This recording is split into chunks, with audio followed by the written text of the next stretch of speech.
به نام خداوند بخشنده مهربان. سلام علیکم و رحمت الله و برکاته. بیننده عزیز و گرامی، برنامه نامه ها از ناحیه ها به اصلاح نت شماره 353 را امروز تقدیمتان می نماییم.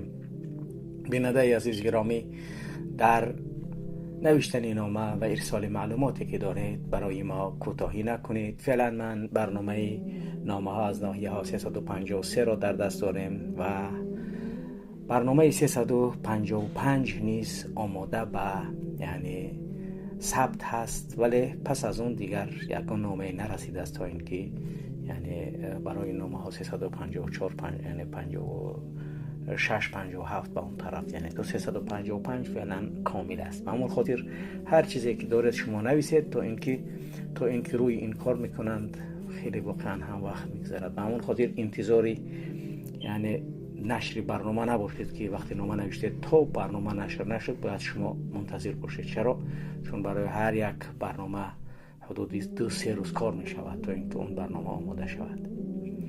این بار بیننده گرامی از ناحیه های رودکی، کانیبادام، نورآباد و شهر باختر، خرغانتپه نامه ها داریم. نامه رسیده از ناحیه رودکی از وضع حال تاجیکان مهاجر در مرز میان قزاقستان و روسیه می گوید.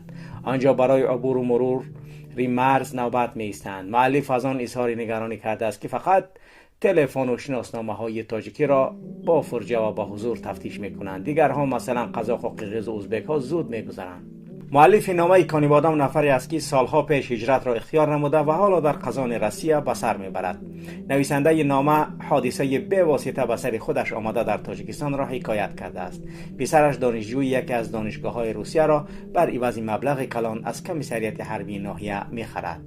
نامه نورآباد درباره بزهای جماعت حکیمی صحبت میکند. مؤلف با ذکر نامهایشان نوشته است که اینها خیلی هم پست و کثیفند، برای مقامات هم دهه‌های خود را میفروشند. مؤلف نامه از باختر برادر قیامتی ماست و درباره یک رئیس دهه نوشته است که فعلا برای مردم فریبی در بازداشتگاه قرار دارد.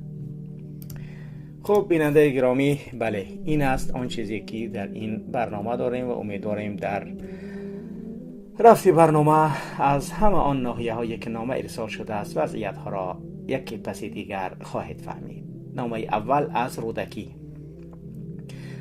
السلام علیکم و رحمت الله و برکاته. برادر محمد اقبال صدرالدین نامه را از مرز قزاقستان و روسیه میفرستم. نام اینجا ترویتسک. وقتی برآمدن به روسیه تمام دیگر ملت ها قرقیز، قزاق، ازبک آب روان بر این میگذارند. تلفن هایشان را هم کسی پرورک نمیکنند. اما نوبت تاجیک رسید کار رنگی دیگر میگیرد. تاجیک را با هر بهانه یک خیلشان را در عبور نقطه گمرک تلفنشان را میگیرند و در دیگر حجره برده سوالهای تحقیرآمیز میدهند. یعنی تو تاجیکی باید تحقیر شوی. من این تلفنی که پیش داشتم که برنامه های شما و امر معروف های دیگر دامله ها را داشت با خود برده بودم و برای احتیاط تلفن دیگر هم داشتم که با آن تلفن فقط کینو و دیگر رالیکا تماشا میکردم. این را هم گرفته بودم و در نقشه بود که این تلفن کهنه را نیز میبرم و اگر تلفن کابی شود وضعیت متشنج باشد خوب دیگر یک پلان داشتم.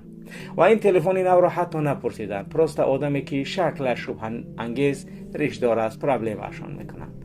در پس شلاگباوم در آچرد ماشین ها برای وارد شدن به گمرک یک حالت جنگ و جنجال تاجیک ها صورت گرفته بود. نیم شب 4 ماشین تاجیک ها در آمدند و آچرد را که این بچه ها از روی کاغذ تیار کرده بودند 100 ماشین زیاد بود و حیران کردند و گفتند آچرد نویس را فلان میکنیم و در درون ماشین ها پاساژیر هم داشتند. اول خاموشی بود و آدمان خود به خود گفتند اینها کی باشند که آمده در اول نوبت ایستادند. بعد آهسته آهسته ساعت 6 سحر آن طرف بین تاجیک ها جنگ سر شد. همین آدم آچرد ویران کن نامش سلیم بود است. او آچرد را ویران کرده باشد هم بسیار آدم ها را گذراند. حتی از درون اتوبوس ها آدم ها را در ماشین ها با پرگروز بار کرده گذراند.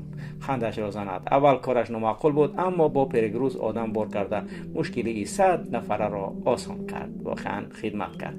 سلیم از من به شما سلام. اگر این برنامه را گوش کنیم میگویم که رحمت خدا بر تو و با پدر و مادرت. مشکلی 100 ها نفر هموطن ما را آسان کردی. الله برکت دهد. اگر در قطار 10 ماشین باشد 50 آدم با راننده ها باشد اما باز 50 آدم دیگر بالای هم بار کرد و گذاشتیم. همین خیلی کم کم درست کردم برادر. اسمس هایم را و از شعر درست کرده شما نیز خیلی خوشم آمد. عالی برادر. اگر درتون مانده باشد آن سال عکس و نوار کانال را فرستادم بر شما. امروز با ایلام صحبت کردم، میگوید کانال ها را تازه کردند، اما من خودم نیافتم آن برنامه را که شما آن ویدیوهای مرا استفاده برده بودید. نوشتنی بودم که اگر همون ویدیو و نوشته های مرا در برنامه همین نامه ها قبول کنید، نویسید که به مردم بگویم تا ببینند که آنچه در اصلاح نوشتم نتیجه داد. ای مردم، بینید که برادر محمد اقبال و تیم اصلاح گفت روزها پریداتیل نبودند. چندین سال است که در برنامه هایشان هستم و صحبت هم کردم و نوارها هم فرستادم. چند بار گرانیتسه ها را عبور کردم و شکر الله که در پیگرد نیستم. اگر شما خودتان کلهتان را کار نفرموده پیش دستی کنید و به هر گونه چیزها دست زنید، آشکار می شوید. فقط چی کار میکنید؟ آرامانه و پنهانی کنید، در مبارزه باشید و خدمت کنید. سلامت باشید برادر گرامی. واقعا همیشه باید یک جوان تاجیک هوشیار باشد، نه اینکه خودش را برده به دام این یعنی گرسنگان و این دزدان اندازد. نامه دیگری ما از کانی بادام. سلام علیکم برادر محمد اقبال صدرالدین، من از کانی بادام هستم. چند سال است که در شهر قزان تاتارستان روسیه به تجارت خشک میوه مشغول می باشم. چند روز پیش در رسانه‌های اینترنتی از جمله رادیوی آزادی خبری را درباره بازداشت شدن یک کارمند افسر کمیسریت حربی ناحیه جبار رسولوف با اتهام گرفتن رشوه از یک نفر دعوت شونده خواندم. طبق این خبر این افسر 15,000 سومونی گرفته است. در خبر با تکیه به آژانسی ضد فساد تاجیکستان گفته می شود که ستارزاده افسر کمیسریت حربی ناحیه جبار رسولوف برای به تأخیر گذاشتن مهلت دعوت و نگذراندن یک دعوت شونده از کمیسیه حربی تیبی از نزدیکان او 15,000 سومونی گرفته است. از وی پیشتر هم این رسانه از بازداشت فیضعلی زاده فی سردار شعبه سفربری کمیسریت حربی شهر و ناحیه های تابع جمهوری خبر داده بود. فیضعلی زاده و نزدیکانش به اتهام معلوم نیست. این اتهامی که است. ماه اکتبر سال 2025 از والدان دو جوان برای آزاد نمودن از ارتش در عموم $10,000 پوره گرفته است. برادر محمد اقبال، من مثالهای روشن و عمیق را برای چی آوردم که درباره آن می‌رود که خودی من هم ناچار شدم برای رهایی پسرم پوره دهم. ماه مرد پسر من که دانشجو است برای عیادت بابا و بیبی و خویشاوندانمان به کانی بادام رفت. همه‌اش خوب بود. از فرودگاه خوجند پیشوازش گرفتند و بردند به کانی بادام، اما 2 روز نگذشته بود که او را دستگیر کرده به کمیسریت حربی آوردند. وی بلیت استودنتیش را که دانشجوی دانشگاه اورال هست نشان می‌دهد، اما باور نکردند. از دانشگاه سپرافکا گرفته فرستادم، ولی تا پول نگرفتند جواب ندادند پسرم را. من نامناسب آنها را می‌نویسم، اما آنها را شما چاپ و اعلان نکنید، چون که باز در آینده پرابلم می‌کنند. من پسرم را توسط یکی از خویشاوندانم با 15,000 سومانی خریدم. وقتی بازگشت برای بدون پرابلم گذشتن از ایرپورت خوجند باز هم پول داده گذرانیدم. آخر این چی گپ است؟ برادر محمد اقبال، من وقتی با این پرابلم روبرو شدم دیدم که مقامات حفظ حقوق ما تا چی حد فساد زده شده است. من این 15,000 را چقدر سودا کرده نرخ را پایین آورده دادم، وگرنه 30,000 سومانی از من طلب کرده بودند. ثانی فهمیدم که این ابله و یک نوع بیزنسی پر درآمدی مقاماتی تاجیکستان شده است. حساب کنید که هر یک جماعت در جایی برای مثال 40 یا 50 نفر جوان که باید به خدمت حتمی حربی روند، به حساب کمترین 400-500 جوان سن دعوت و حتی زیادتر از این زندگی میکنند در این محل. از اکثریت آنها مبلغ‌های کلان میستانند، از 5 تا 18,000 سومانی. من به همین حکومت حیرانم که چرا در مسئله پولاکی کردن خدمت حربی جدی مشغول نمیشود. این پول‌های را که از پدر و مادر و خود جوان سن دعوت میگیرند یک تین هم به حساب دولت نمیرود. آخر این مبلغ را از حکومت ناحیه، کمیسریت حربی، میلیسه، امنیت، پروکراتور و بین هم تقسیم میکنند. البته در اینجا حصه رئیس جماعت هم هست. اما سوال اساسی این است که آیا این گونه سرباز که طریق ابله و مجبوری به خدمت جلب شده است آماده است برای وطن و دولت بجنگد؟ خوب دیدید که در آزادی و سرباز چگونه کردند. ولی واقعا هم معلومات‌های زیادی از تمامی چسب‌هایی که در تاجیکستان هست برای ما معلومات‌های ریز اخبارهای گوناگون میرسد که انشاءالله ما تصمیم داریم در بسیاری از آنها یا بعضی از آنها را گرفته برنامه‌های مفصل تقدیم نماییم تا اینکه بیشتر مردم از آن آگاه گردند. من 100% باور دارم که نه، ولی حالا این بیزنس ابله برای مقامات کروگلیگات شدگیه. این طرز و شیوه جلب در حقیقت به یک دردسر بزرگ در جمهوری تبدیل شده است. هر سال دو مراتب بهار و تیر ماه مردم به خصوص والدان صاحب پسر سین دعوت به حد غم داده می شوند.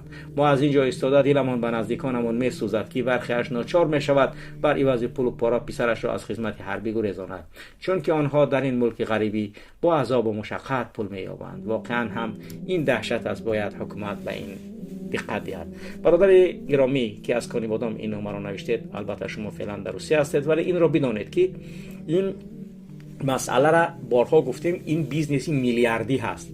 رحمانوف اصلا نمیخواهد که یک بار از مردم پول گیرد و با همین تمام شود. اون پول میخواهد که یک آدم اگر در یک وقت $2000 بگیرد، یعنی که برای دولت باشد، خب ما فکر میکنیم که با بودجه دولت است و این منفعت است، ولی اینها میخواهند که 10 سال از یک انسان در یک سال 2 بار پول بگیرند. اگر هر یعنی که سال از یک سینی یعنی که دعوت شونده 10,000 بگیرن، در یک سال 20,000 میگیرد. فکر کن تو، یعنی که در 10 سال 20,000 بزن چقدر مبلغ با جیب این مقامات میموند؟ میلیارد سومونی. ولی اون برای یک بار، برای چی؟ چون که تاجیکستان دولت نیست، یک یعنی کارخانه کلان جدممه امامعلی رحمانوف و عائله او است. همون خاطر رحمانوف هیچ وقت در فکر این ملت و مردم نبود، نیست و نخواهد بود. به همون خاطر همین است که ما میخواهیم این دولت خود را باید ما تغییر دهیم. نامه دیگر از نورآباد. سلام علیکم برادر راه حق، محمد اقبال سعادت‌دین، خداوند از شما و از اهل عائله شما راضی باشد.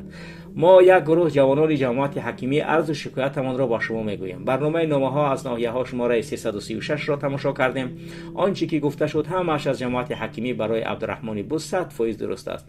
حاضر بوزی در اوج اعلا رفته ایستاده است. کروبسیا سخت کار کرده ایستاده است. بعد نشر برنامه نامه‌ها از ناحیه‌ها 336 هر روز تفتیش رفته ایستاده است، ولی امنیت حرامخور دالیش را میگیرد و رفته ایستاده است. در جماعت حکیمی سردکتر بیمارخانه‌اش از دهه جوچی میباشد که قپیدنش پاره را داد، باز کار کرده ایستاده است. باز اون سردکتر را پستوی کردند. حاضر باز از دهه حکیمی بوز بسیار شدگی است. یکم بوزی شستای عادل نورآباد میرزایف رحیم، بوزی دوم جباروف نصرت، بوزی سیوم عبدالرحمن تنظیم، بوزی چهارم تبروف سلیمان است. برادر راه حق سردار همه این بوزها میرزایف رحیم از دهه حکیمی است. رحیم در بیمارخانه حکیمی غیر قانونی 4 صفقه گذراندگی قریب 8000 سومونی معاش میگیرد، ولی در خانه‌اش خواب است. سوی دولت گرفته ایستاده است. برای چی این را کروپسیا هیچی نمیگوید؟ برای آنکه کریشش فاروق نشالنیک شستای عادل نورآباد است و این فاروق بر رحیم گفته است که تا وقتی من هستم بخوب بگرد.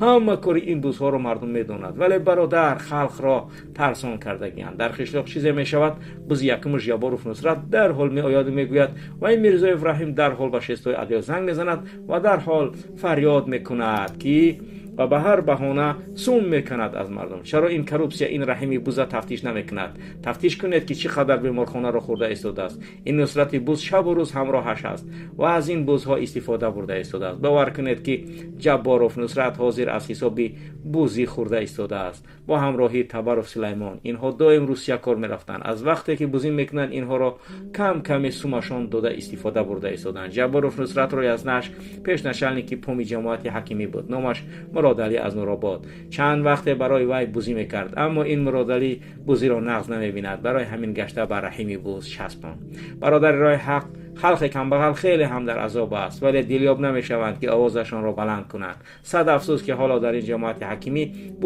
بوزی و خوب فروختن سخت در اوج است. این مردم جماعت حکیمی تا که اینقدر آخر خب میکنید؟ کدام روز زنهایتان را دست درازی میکنند، دخترهایتان را با این قدر بینموسیتان پیش الله مهربان چی جواب میگویید؟ تا جای ما میدانیم به نزدیکی همین رحیمی بز با شاگردانش امان و محمد نظر را برای کدام کارش فروخت. برادر محمد اقبال ان شاء الله باز معلومات های دیگر را دسترس نموده میفرستیم. ما یک گروه جوانان جماعت حکیمی عین حال در مهاجرت مهنتیم، از داخل وطن به ما میرسانند، ما به شما میرسانیم. ما باید پیش راه این بزهای خبرکش را بگیریم. اگر اصلاح نشوند گیله را از خودشان کنند.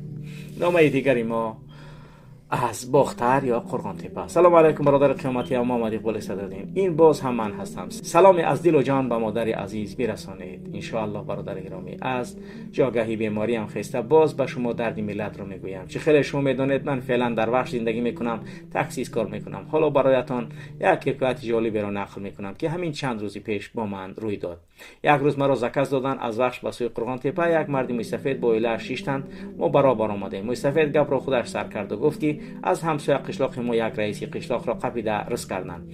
من پرسیدم که وای چی نام دارد؟ گفت که نامش الیاس. گفتم فامیلیش چیست؟ گفت راوپوف الیاس نام دارد. سپس از سرگذشتش نقل کرد که وای کیست. معلوم شد که الیاس راوپوف تولدش یا متولد سال 1959 یا 1960 است. رئیس قشلاق سبزوات ناحیه کوشانیان بوده.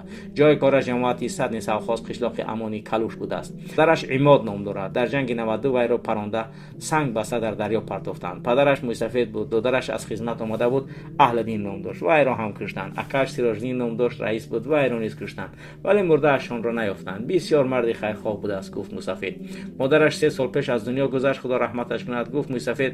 و افزود که انسان های خوب بودند. موسفید ادامه داد گفت که خدا خور و ذلیل کند این الیاس رئیس قشلاقشان را که این دایوسی زنغر خون این مردمی سبزوات را مکید. از زمینی پدری خودش که قریب 70 ساتق بود نیمش را به 4 نفر فروخت. خوب بگذار میلش از پدرش بود. اما گپ در اینجا از برادر جان که از مردمی کمبغل پول میگرفت که زمین های شما را داکومنت کرده میدهم، ولی نمیکرد. 40 نفر زیاد را فریب کرده پول هایشان را گرفته اما داکومنت نکرده است. خلاصه کدام خدا ترس او را با پروکراتور داده است که به دست افتید. او را فریاد کرده جریمهش میکنند که 1 هفته وقتش میدهند که پول جریمه را سپرد و میگردد بی‌پروا. از بین 2 هفته میگذرد، از بس که جریمه را نمیسپارد قپیده محکمش میکنند. میگن 27000 نسپاریدی، اکنون 34000 میسپاری. خلاصه از طرف جماعت ها مسجد و مسجد پول جمع کرده دادن. آخه برای چی پول میتیر شما وقتی یک دزد قپیدن؟ 20000 سومونی شد یا نشد که حالا هم وی در بازداشتگاه است. موسفید گفت که خیلی مردم قشلاق نفسی آزاد کشیده ایستادن. آخه نخویا بزب قپم برن رس کنن یا دزد با کوشش کنه که پول جمع کنه هویش کنن. مونش در زندان بسته. نمیدونم این گپای منن. برادر این راوپوف الیاس یک طفلی اینوالید دارد. از حق مردم را خوردن خداوند به وی نشان داده است. باز از راهش نگشت. وی را نیتی برآوردن دارند. یک چیز دیگر را موسفید من گفت 4 سال پیش در قشلاقشان برای کمبغل ها همچون کمک از طرف دولت روغن، برنج، نخود و غیره دادند. آنها را آورده با همون کمبغل ها باز فروخت است و با پولی آنها کیف کرده گشته است.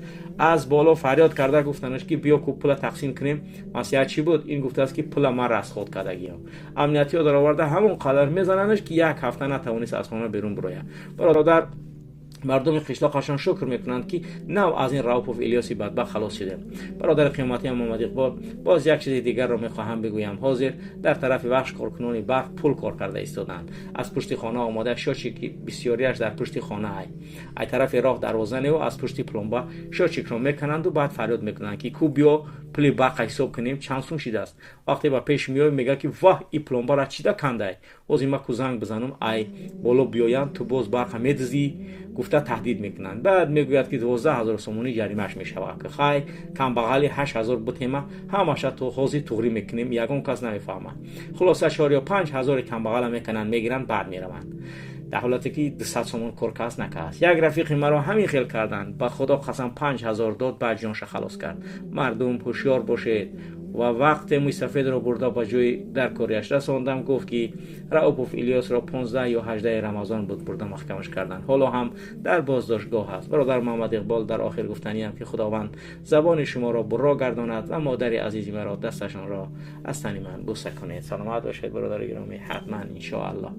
خوب بینندگان عزیز گرامی، این بود برنامه‌ای که امروز تقدیم نمودیم و دیدید که چگونه مصیبت ها و وضعیت و حالات ناگوار در کشور، چه از ابله و چه از بوزی و چه از دزدی برق و چه از افرادی که مردم را غارت میکنند به چه وضعیت و به چه حالت ها کشور عزیزی ما را رساندند که به همه این که گناهکار است لعنت کرده الله امام علی رحمانوف و چند قطغن و چند قطوسی بیرحم به ایمانی دیگرش.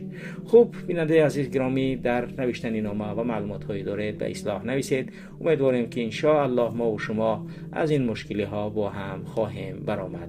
با امید پیروزی و رسیدن حق به حقدار با شما بود محمد اقبال صدرالدین. سلام علیکم و رحمت الله و برکاته.